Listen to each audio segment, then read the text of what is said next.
Enforcement directorate, जिसे हम ED के नाम से जानते हैं, उसने अरविंद केजरीवाल जी को, जो दिल्ली के मुख्यमंत्री हैं, तीसरी बार एक गैर कानूनी समन भेजा है।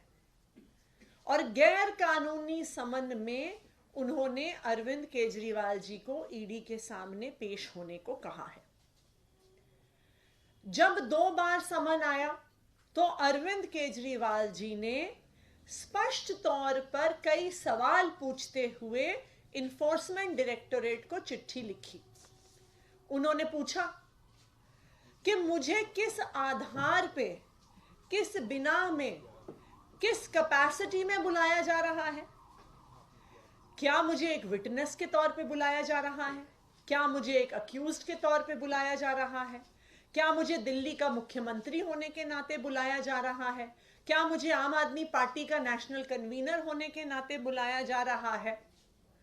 लेकिन तीनों बार चिट्ठी भेजने के बावजूद ईडी ने आज तक अरविंद केजरीवाल जी के सवालों का जवाब नहीं दिया।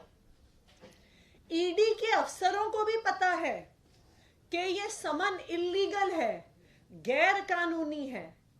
अगर इसका कानून में आधार होता तो ईडी अरविंद केजरीवाल जी की चिट्ठी का जवाब क्यों नहीं देती? वो स्पष्ट तौर से समन में लिखती क्यों नहीं कि क्यों बुलाया जा रहा है? लेकिन ईडी के अफसरों को भी पता है कि समन गैर कानूनी है। और इसमें तो हमारी थोड़ी सिंपैथी ईडी के अफसरों के साथ भी है कि अगर वो बेचारे जवाब देंगे अरविंद केजरीवाल जी के सवालों का, तो क्या जवाब देंगे? अगर वो सच सच जवाब दें तो उनको ये कहना पड़ेगा कि हमने तो ये समन इसलिए भेजा है क्योंकि हमें बीजेपी के हेडक्वार्टर से आदेश आया था, और हमने तो ये समन इसलिए भेजा है क्योंकि भारतीय जनता पार्टी के प्रवक्ताओं ने इस समन पे प्रेस कॉन्फ्रेंस कर दी है।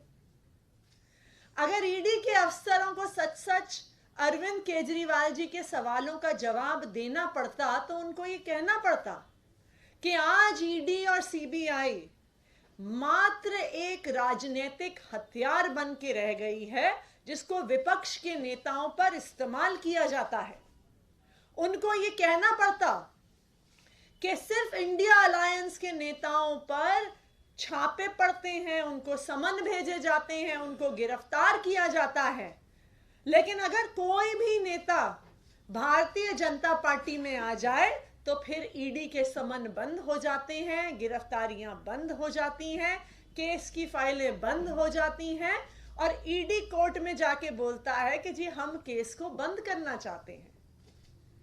अगर ईडी को अरविंद केजरीवाल जी के सवालों का सच सच जवाब देना पड़ता तो उनको ये बताना पड़ता कि 1.5 साल की इन्वेस्टिगेशन के बाद भी हमें 1 रुपए के भ्रष्टाचार का भी सबूत नहीं मिला है, कि हमने 500 अफसर लगा दिए, हजारों जगह रेड कर दी, लेकिन अभी तक आम आदमी पार्टी के किसी नेता के खिलाफ, आम आदमी पार्टी के किसी मंत्री के खिलाफ हमें 1 रुपए के भ्रष्टाचार का ना तो सबूत मिला है, ना किसी के घर से, ऑफिस से, गांव से हमें 1 रुपया भी कैश बरामद हुआ है।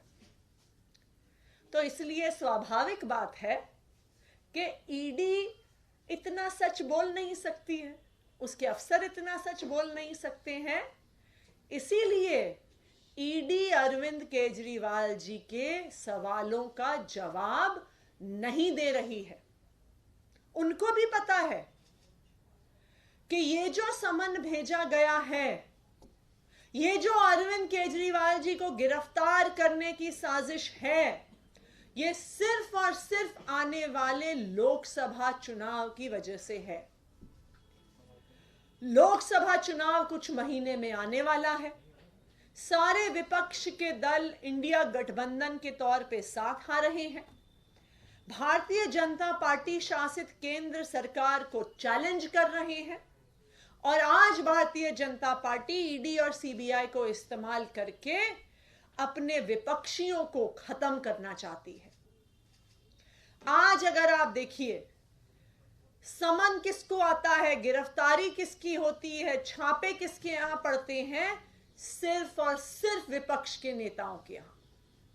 और जैसे ही ये नेता भारतीय जनता पार्टी में शामिल हो जाते हैं, चाहे वो हेमंत बिस्व शर्मा हो, चाहे वो पेमा खांडू हो, चाहे वो असम के चाहे वो शुभेंदु अधिकारी हो, और सबसे लेटेस्ट छगन भुजबल जी हो, जैसे ही वो भारतीय जनता पार्टी में शामिल हो जाते हैं, ईडी के डर से, गिरफ्तारी के डर से, तो तुरंत उनके सारे केस बंद हो जाते हैं। लेकिन मैं भारतीय जनता पार्टी को यह बताना चाहती हूं कि आम आदमी पार्टी एक ईमानदार पार्टी है। ना हमने 1 रुपए का भ्रष्टाचार आज तक किया है, ना 1 रुपए का भ्रष्टाचार करेंगे। इसलिए हमें भारतीय जनता पार्टी की ईडी, सीबीआई, जेल की धमकियों से डर नहीं लगता है। आपने जितनी रेड करनी है कर लो, आपने जितने समन भेजने हैं भेज दो, आपने जितने लोगों को गिरफ्तार करना है कर लो। आखिरकार सच्चाई आज नहीं तो कल पूरे देश के सामने आएगी। आम आदमी पार्टी को आपकी धमकियों से डर नहीं लगता है। आम आदमी पार्टी के नेताओं को जेल जाने से डर नहीं लगता है। हम भारतीय जनता पार्टी शासित केंद्र सरकार के खिलाफ लड़ते रहेंगे, चाहे ईडी और सीबीआई की कितनी धमकी आ जाए। Thank you.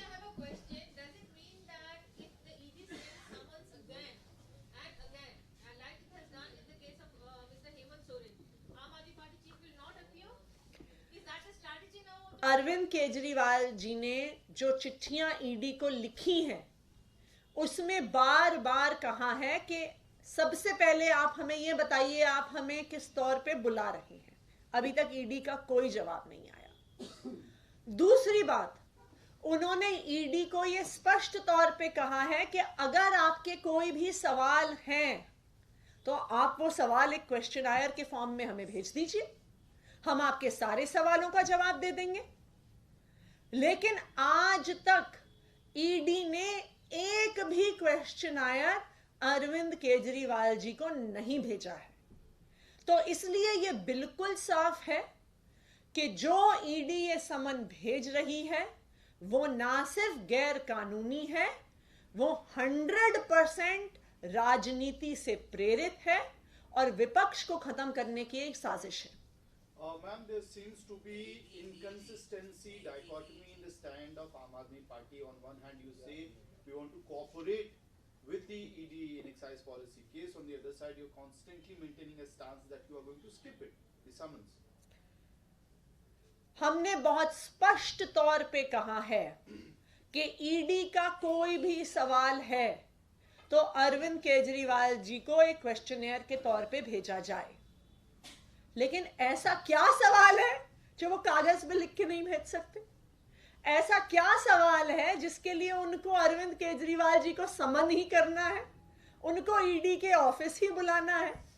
ये बिल्कुल साफ है कि अरविंद केजरीवाल जी को लोकसभा के चुनाव से पहले गिरफ्तार करने की साजिश है, ये विपक्ष पे हमला करने की साजिश है। क्योंकि अगर ये सिर्फ सवाल जवाब की बात होती, अगर ईडी को वास्तविक तौर पर अरविंद केजरीवाल जी से कोई सूचना चाहिए होती तो वो उनको एक क्वेश्चनायर भेज देते, वो उसका जवाब दे देंगे। झारखंड में जो एक्शन चल रहा है